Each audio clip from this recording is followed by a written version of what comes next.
Good morning, everyone, and welcome to midterm week. Thank you for joining us on the Timeline Broadcast. I'm Audrey Frost. And I'm Kenzie Sheehy. Can you believe spring break is only a couple weeks away? I know, I'm so excited to just play lacrosse and catch up on some sleep. What about you?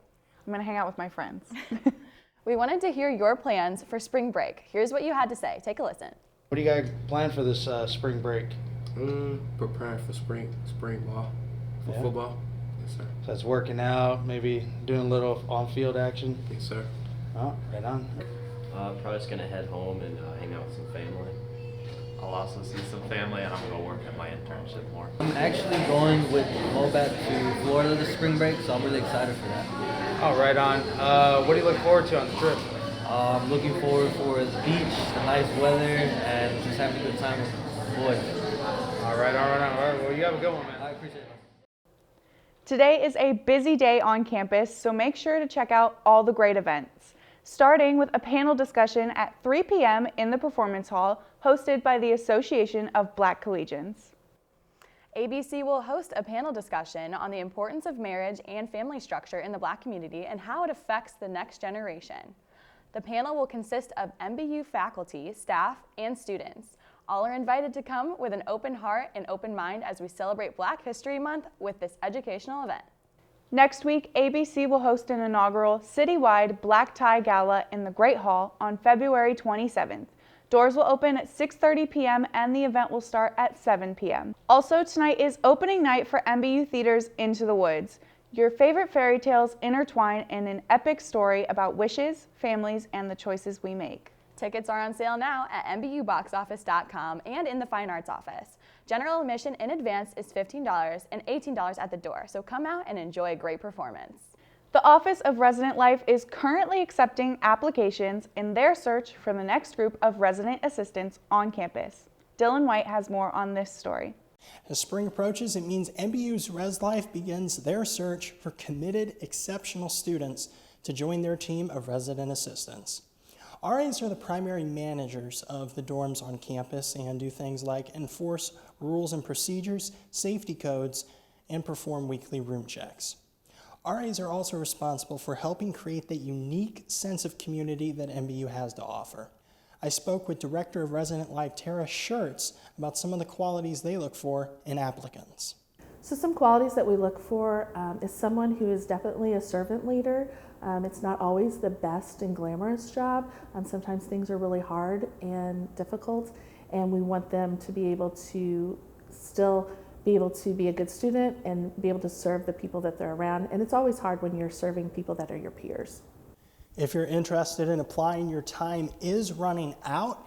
Applications are due no later than 4:30 p.m. tomorrow, February 21st.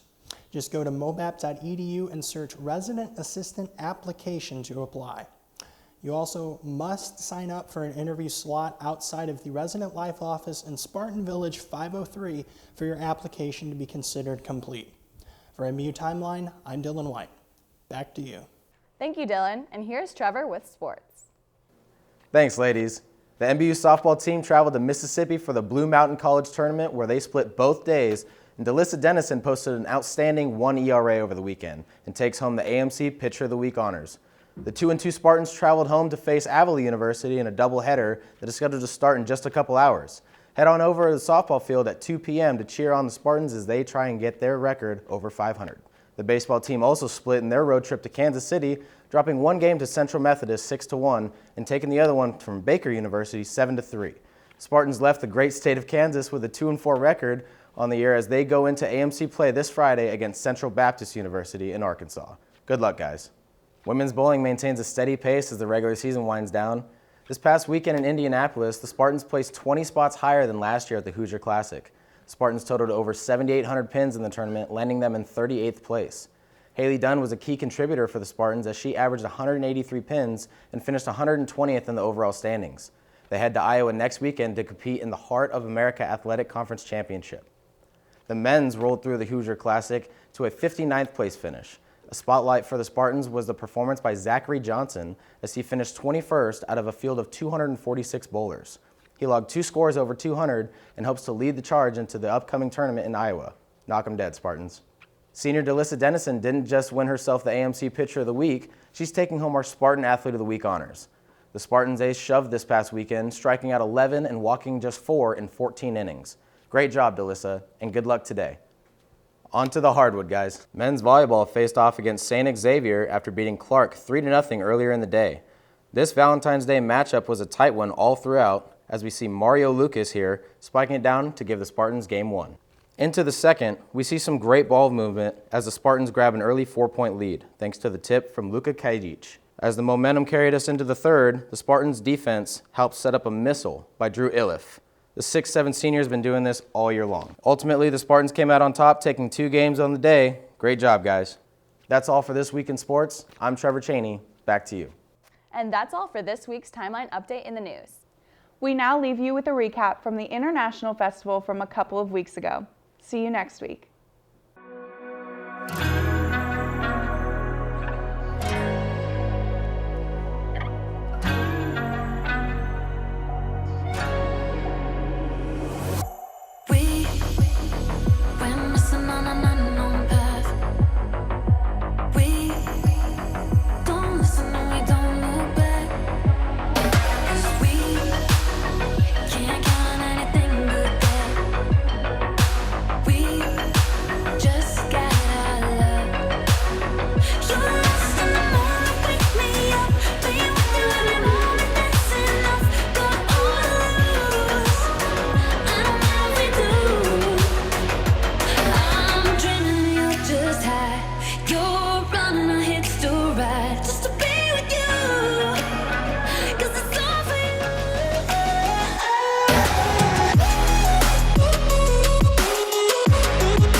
People are interested in different countries around the world and expanding their view of God's kingdom.